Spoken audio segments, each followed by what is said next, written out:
bago tayo magsimula, siguraduhin mong hindi ka nag-iisa sa kwarto. At siguraduhin mong tao. May isang bahay sa isang baryo na walang gustong tumira. Hindi dahil luma ito. Hindi dahil sira. Kundi dahil tuwing hating gabi, may naririnig ang mga kapitbahay. Hindi yabag. Hindi sigaw, kundi ang tunog ng isang bahay na parang humihinga.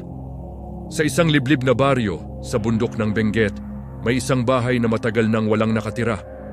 Lumang kahoy ang dingding, kupas ang pintura. Ang bubong ay halos natatakpan na ng lumot. At ang daan papunta sa bahay ay halos matabunan na ng damo. Pero kahit ganito ang itsura nito, may dahilan kung bakit walang gustong lumapit. Sa baryo, may isang babala ang mga matatanda.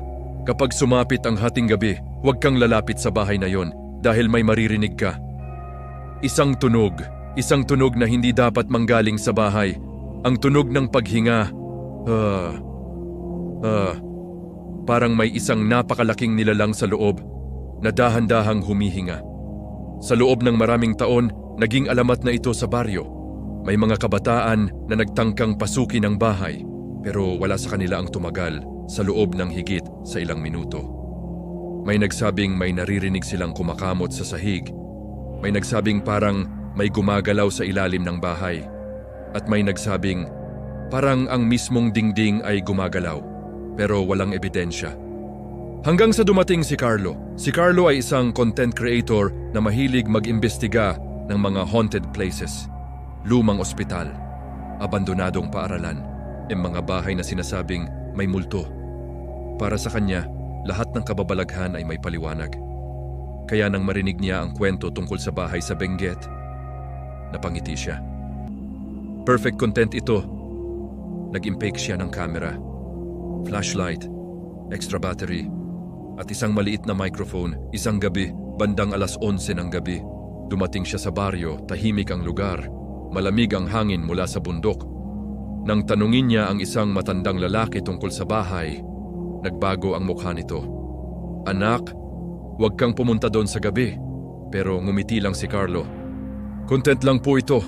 Bandang 12:00 ng hating gabi, dumating siya sa harap ng bahay. Tahimik ang paligid, halos walang hangin. Ang damo sa paligid ay hindi gumagalaw. Parang walang buhay ang lugar. Binuksan niya ang kamera. "Okay guys, nandito tayo ngayon sa bahay na sinasabing humihinga tuwing gabi." Dahan-dahan siyang lumapit sa pintuan. Luma ang kahoy, halos mabasag na. Nang itulak niya ito, naglabas ito ng mahabang tunog. Kreek! Madilim ang loob. Tinapat niya ang flashlight. Lumang mesa, sirang upuan, at mga dingding na may basag na kahoy. Pagpasok niya sa loob, napansin niya agad ang kakaibang amoy. Amoy lumang kahoy, amoy amag. At parang basang lupa, naglakad siya papasok. Bawat hakbang niya ay lumilikha ng tunog sa lumang sahig. Crack! Crack! Habang naglalakad siya, biglang may narinig siyang tunog. Huminto siya. "Hangin lang siguro," sabi niya sa kamera, pero wala namang bukas na bintana. Nagpatuloy siya sa paglalakad at muli niyang narinig. Mas malinaw ngayon, mas mabigat. Parang may malaking dibdib na humihinga. Tahimik siyang nakinig at doon niya napansin. Ang tunog ay nanggagaling sa sahig, hindi sa labas, hindi sa bubong, sa mismong ilalim ng bahay. Dahan-dahan siyang lumuhod. Inilapit niya ang kamera sa sahig. At doon niya napansin ang isang bagay. Ang mga tabla ng sahig ay bahagyang umaangat at bumababa. Parang may malaking nilalang sa ilalim na humihinga. Napatigil si Carlo. Hindi na siya nagsasalita sa kamera. Tahimik siyang nakatingin sa sahig. Biglang, tok, tok, tok. May kumatok mula sa ilalim. Napaatras siya. "May tao ba diyan?" Sigaw niya, tahimik. Pagkatapos ng ilang segundo, may narinig siyang pagkamot. Skrape!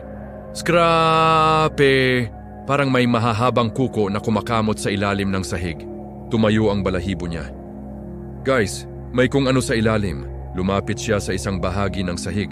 At doon niya nakita ang isang lumang trapdoor. Halos natatakpan na ng alikabok. Dahan-dahan niyang tinutukan ang flashlight. At sa harap ng kamera, ang trapdoor ay gumalaw, hindi dahil hinawakan niya, kundi dahil may nagtutulak mula sa ilalim. Unti-unti itong bumukas. Creak! Madilim ang ilalim. Parang walang katapusan ang dilim. Tahimik si Carlo. Biglang may lumabas mula sa loob. Isang kamay. Pero hindi ito kamay ng tao. Napakahaba ng mga daliri. Ang balat ay kulay abo. At parang kahoy ang texture. Ang mga kuko ay mahahaba. At kumakamot ito sa sahig habang lumalabas. Skra-ape. Skrape. Napaatras si Carlo. At doon niya narinig ang isang tunog. Hindi paghinga, kundi tawa, mahina, malalim. Galing sa ilalim ng bahay. Hindi na siya nagdalawang isip. Tumakbo siya palabas ng bahay. Hindi siya tumigil hanggang makarating siya sa sasakyan niya. Kinabukasan, binalikan niya ang footage. Pinanood niya ang video. At doon niya nakita ang bagay na hindi niya napansin kagabi. Habang nakatutok ang kamera sa sahig, may isang frame na lumitaw. Sa maliit na siwang sa pagitan ng kahoy, may isang mukha. Isang mukha na hindi tao, mahaba ang panga, napakalaki ng ngiti. At ang mga mata nito, nakatingin diretso sa kamera, parang alam nitong may nanonood. Sa huling bahagi ng video, may narinig siyang bulong, mahina. Pero malinaw, may isa pa akong kasama sa loob. Napatigil si Carlo. Dahil bago matapos ang video, may isa pang tunog, isa pang paghinga, mas malaki, mas mabigat. Parang may mas malaking nilalang sa ilalim ng bahay. At doon niya naisip ang bagay na hindi niya naisip kagabi. Kung ang bahay ay humihinga, ibig sabihin, buhay ito. Simula noon, hindi na bumalik si Carlo sa baryo. Tinanggal niya ang eksaktong lokasyon sa video. Hindi na rin siya gumawa ng ibang content tungkol doon. Pero ang video na iyon ay kumalat sa internet. At may mga nakapansin ng isang bagay sa footage. Sa bawat paghinga ng bahay, parang gumagalaw ang buong istruktura.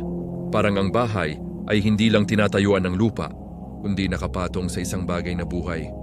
Hanggang ngayon, may mga nagsasabing tuwing hating gabi, maririnig pa rin sa baryo ang tunog. Hi! Hi! At minsan, may kasamang katok mula sa ilalim. Tok, tok, tok. Parang may gustong lumabas. Kung ikaw ang makarinig ng bahay na humihinga sa gabi, papasok ka pa ba sa loob? O tatakbo ka bago pa malaman kung ano ang humihinga sa ilalim nito?